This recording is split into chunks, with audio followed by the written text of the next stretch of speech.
What is up, guys? Brady with Mini Tech Clips, and today I'm going to be showing you how to make your computer faster and basically just fix any lag that you have. So before we get into any actual software, let's just talk about hardware for a second. So if your computer has a hard disk or just like a standard hard drive, an HDD, you're going to want to fix that by installing and upgrading to a solid state drive. And you can check if you're not sure what your computer has. Go into Control Panel, go to Hardware and Sound, and go to Device Manager. And then inside Device Manager, there should be a column called Disk Drives. And you can see mine says SanDisk SSD. It's a 1 terabyte. So basically what that means is I have the same type of hard drive that's inside of my phone and inside of generally computers that are at schools and other workplaces where they need it to respond really quick. So it's very, very quick. It's very fast. The computer doesn't have to think much to open and do stuff. I had a standard hard drive before, a 1 terabyte standard hard drive. I think it was 5,400 RPM to be exact. The other option is 7,200, which is a little faster, but not much. But now I can like open up Google, open up settings. It's so fast. Like nothing lags. The computer doesn't have to think anymore. And this was the exact SSD that I got installed. It's a SanDisk 1 terabyte. It was about $200, and to get it installed by Geek Squad, that was another roughly $200. So it was about a $400 install. To me, it was well worth it because it made my computer dramatically faster. So I would highly recommend doing this as your first step before, or if nothing else on this list works. So this is the most important thing.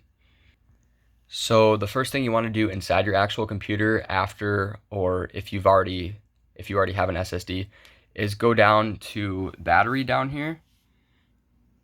You can see battery, and then click on power options. And if you're on a desktop, open up Control Panel and go to Hardware and Sound and go to power options if you're on a desktop, because you're not going to have a battery option. And you can see right here, I've already changed it, but I have an option for gaming and movies. But normally it's going to be on balanced, in parentheses recommended. That's going to be standard. So what you want to do is you want to hit create a power plan on the side, and you just want to title it whatever you want. I already have one made, so I'm just going to leave that. And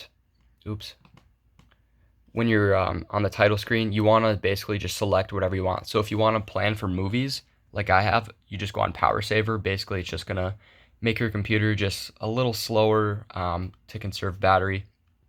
Otherwise, high performance is just going to kick it in full throttle, and you're going to be able to basically just play games at the max FPS, and your computer is going to be as quick as it can possibly be.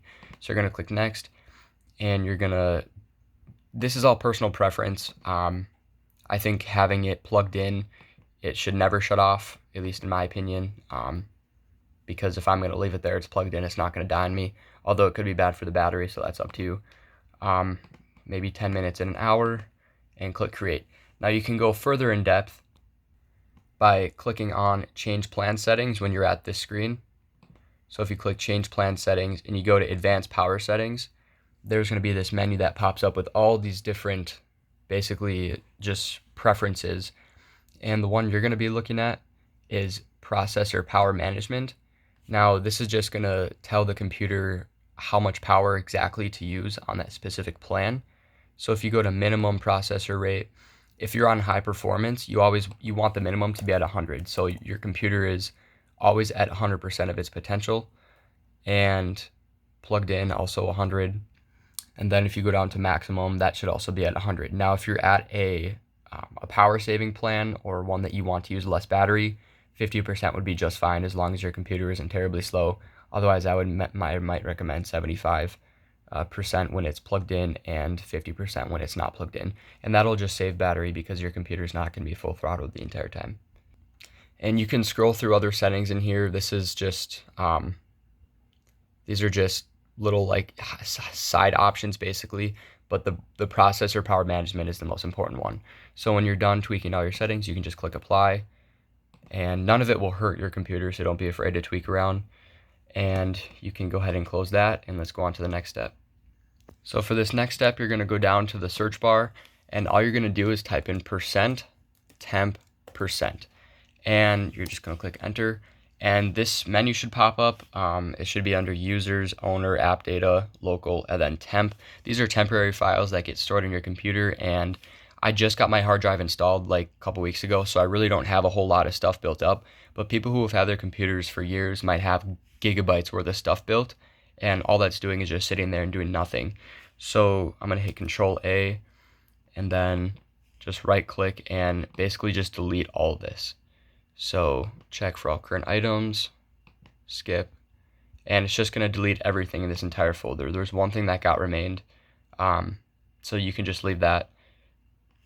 Actually, you know what? I'll just delete it. I really don't care. I guess it's not letting me delete it, so maybe that's why. Anyways, so yeah, just leave everything that remains there, but you can delete, Control A, just delete everything in this folder because it is completely useless. The next thing we're going to be doing is going in the bottom search bar again, and you're just going to type in disk cleanup. Now, this might be pretty self-explanatory, but this is just going to be a cleanup of your entire computer. So everything that's on there is just all the useless files are going to get deleted, and you're probably asking yourself, well, I just deleted a bunch of useless files. That folder we went in before, this software right here will not detect that, so you need to do both. So you can just check every single box on there. So check every single box and click OK. And then, are you sure you want to permanently delete these files? And of course I do. So it's basically saying disk utility is cleaning up unnecessary files in your machine. Like I said, the folder we deleted before is not part of this. So that's done, and that's pretty much it. Now this next part is more for Nvidia computers only. So I have an Nvidia graphics card. It's a gaming computer, and if you don't know if yours is Nvidia or not, which if you have one, you most likely know it. But basically, you just go to your computer or go to your files, right click on this PC and hit properties, and it should tell you. All right, completely scratch that. Don't do that. That'll tell you what processor you have. If you want to know what graphics card you have, go to your device manager again, like I showed you before. Go to display adapters, and it'll tell you right there. So I have an Intel one built into my motherboard, and then I also have a Nvidia for gaming. So if you haven't already, go on Google and install Nvidia GeForce Experience. Just go to the Nvidia website, it should be right there, and then go to drivers, and all you have to do is just check for updates and make sure your drivers are installed, and they're all up to date. So it says you have the latest GeForce Game Ready driver, so there's nothing I need to do, but if an update is available, you want to click, why is it so blurry? You want to click update in the corner, and then you want to click express install, because the other option is for like a custom install, so just click express. Now the next thing I'm going to show you is defragmenting your hard drive, and as you can tell from this video, your hard drive is pretty important. Basically your hard drive is what's running your computer, essentially, because I have an Intel Core i7, as you can see right there, and I have a really good graphics card. The only problem was my hard drive is really slow, so it really bogged down my computer. Now that I have an SSD, it's extremely fast. So you want to go to defragment and optimize drives. Just type that in the search bar, and then you want to click on that, and all you want to do is just click optimize, and it's going to basically optimize your hard drive. You can see mine's a solid state like I showed before, and I just got it installed, so there's nothing that needs to be done. But if yours is even a year old, 6 months old, you want to do this every few months just to keep your hard drive up to date. So it says, okay, 0 days since last run. So my hard drive is up and running perfect. But yours probably won't show like that unless you just did it. So you would just want to let it run. I did mine one time, and it took me about 6 or 7 hours to do the entire thing, because it kept running, doing cycles, and just defragmenting the entire thing. So it did take forever. But when you're done with that, you can just click close, and yeah, that's pretty much it. So I hope you guys enjoyed this. Leave a like, comment, and subscribe for more. I'm down to do whatever kind of videos you want, so just tell me in the comments and I'll make it happen. So that's it for today, guys. Peace.